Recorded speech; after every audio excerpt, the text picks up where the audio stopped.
ஒரு மாமியாருக்கும் மருமகளுக்கும் அடிக்கடி சண்டை வந்துகிட்டே இருக்குமா. இதுக்கு எப்படியாவது ஒரு முடிவு பார்க்கணும்னு பாஸ்டர் கிட்ட போனாங்களாம்.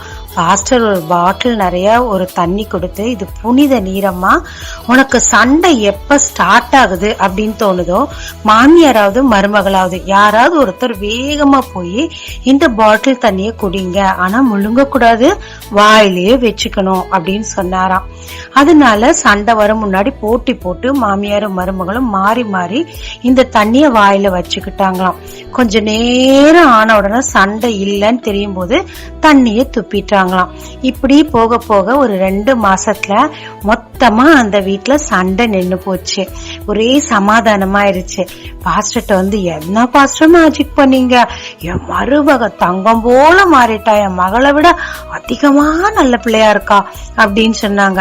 என் மாமியார போல தாயுண்டா அப்படின்னு மருமக சொன்னாங்க. அப்ப பாஸ்டர் சொன்னாரு, இது வெறும் தண்ணிதாம்மா, சண்டை வரும் முன்னாடி யாரோட வாய மூடணுமோ அப்ப ஒருத்தருக்கு ஒருத்தர் விட்டு கொடுக்கும் போது சண்டை போயிடும், கோபம் சகலத்தையும் அழிச்சிடும்.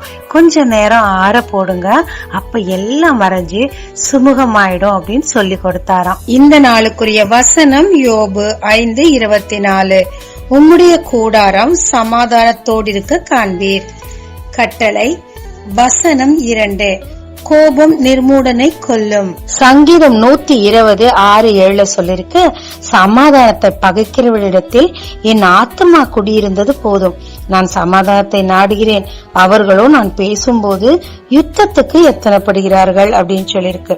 சமாதானம் இந்த உலகத்துல மிக மிக பெரிய விஷயம். சொத்து, சுகம், விரும்பின சாப்பாடு, தூக்கம் எல்லாவற்றை காட்டிலும் சமாதானம் பெரியது. எல்லாம் இருந்தோம், சமாதானம் இல்லைன்னா அந்த இடத்துல இருக்கவே முடியாது. இப்ப ஆப்கானிஸ்தானர்கள்ட்ட போய் கேட்டா தெரியும், சமாதானத்தை தேடி தன் நாட்டை விட்டே ஓடிக்கிட்டு இருக்காங்க பாருங்க. அப்படித்தான். ஆனா சாலமோனுடைய வாழ்க்கையில தேவன் எல்லா இடத்துலயும் சண்டை இல்லாம வச்சிருந்தனால அவர் காலமெல்லாம் சமாதானத்தோடு இருந்தது. இயேசு கிறிஸ்து இந்த உலகத்திற்கு வந்ததும் நான் சமாதானத்தை கொடுக்கதான் வந்திருக்கேன் அப்படின்னு சொல்றாரு. சமாதானம் இழக்கிறதுக்கு முக்கியமான ஒரு காரணம், பல காரணம் உண்டு, அதுல ஒரு காரணம் கோபம்.